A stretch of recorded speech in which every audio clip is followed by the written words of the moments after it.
Good morning everyone. आज मे मास 28 तारिख मंगलवार। आसतु आज गुरुत्वपूर्ण खबर पर नजर पकाइबा। तो खबर नंबर 1,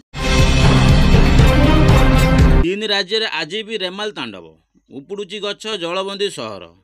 संडे पर ही मंडे भी ये तीन राज्य में रेमाल तांडव। बात्या रेमाल प्रभाव में ओडिशा उपकूल जिले में राति तमाम वर्षा और पवन तीन राज्य मध्य रूप देखला रेमाल।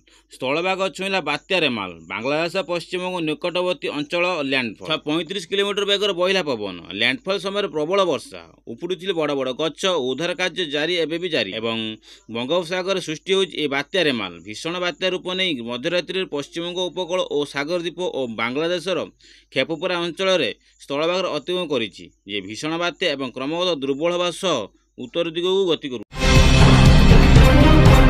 एलपीजी गैस सिलिंडर ग्राहक पर एक बड़ खुशी खबर। जदि आपणकर निज घर एलपीजी गैस सिलिंडर व्यवहार करुछन्ति तेबे 1 जून रु नूतन नियम परिवर्तन हेबो। जे अनेक लोक सब्सिडी बंद हो जाइछि एवं अनेक लोक बहुत क्षति सहिबे एवं या सहित रिहाती सहित एलपीजी गैस सिलिंडर दिया जिवो। कुआ जाउछि जे आगामी निर्वाचन पूर्व सरकार समस्त लोक एक बड़ उपहार देवा जाउछन्ति। जे 903 टଙ୍କା रे मिलुथुवा एक सिलिंडर गैस 300 टଙ୍କା रिहाती सहित 600 टଙ୍କା उपलब्ध हेबो, जा द्वारा लोकन बहुत आश्वस्ति मिलिबो।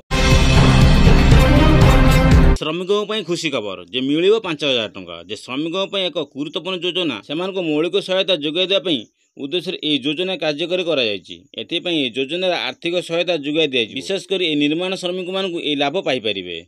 तो एथिपई केतक निर्दिष्ट मानदंड रहिछि। तो एथिपई श्रमिक कल्याण बोर्ड पंजीकृत होबाकु हबो। जे ऑनलाइन माध्यम रे ये योजना रे लाभ उठाइबाकु हेले आपण ऑनलाइन प्रथमे आवेदन करि परिबे। मागणारे घर करने टंका देउछन सरकार। जे प्रथम किस्ती जारी केंद्र और राज्य सरकार द्वारा अनेक योजना परिचालित होउछि, जेउथिरे गरीब लोक को अनेक चाषी पर्यंत समस्त को आर्थिक सहायता जोगाई दिया जाउछि।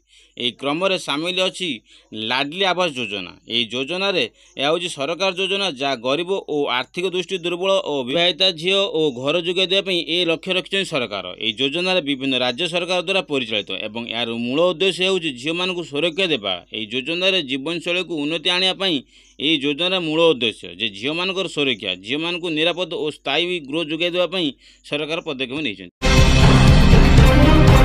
जाजपुर राजनैतिक हिंसा विधायक प्रणव बलवंत राय को रैली समय लोकों उपर चढ़ेला स्कॉर्पियो। जे धर्मशाला थाना अंतर्गत पाखर पंचायत राजनैतिक हिंसा बढ़िया लगी। जे सोमवार मध्याह्न धर्मशाला विधायक प्रणव बलवंत राय को चल स्कॉर्पियो। सूचना अनुसार सोमवार ओसार ग्राम निकट में 35 नंबर जातीय राजपथ रैली चलता। यही समय दिलीप कुमार बेहरा नामक जड़े व्यक्ति एक स्कॉर्पियो गाड़ी द्रुत गति आसी रैली पर चढ़ाई एवं घटनास्थल में 2 व्यक्ति गोड़ भांगी जाइता बेले से गुरुतर आहत होइचंती। आउरी मध्य 3-4 रु बाइक भांगी जिबार सूचना मिली। सेपटे घटनास्थल रैली विधायक समर्थन उत्तेज देखा मिली और हांडिया छकरे थिबा उत्तेज व्यक्ति ऑफिस जाई भंगारुजा कर 29 रे पुणी आसुची मोदी। जे 3 जिले में करिए विशाल जनसमूह। जे देशर सप्तम और ओडिशार चतुर्थ पर्यायर मतदान पई आ केतरा दिन बाकी अछि। जून 1 तारिख में पड़ो भोट। तेबे हाथ में मात्र आउ 4 दिन बाकी अच्छी। तेणु राजनैतिक दल भोटर मान मनवाई सुजोग छाड़ू ना।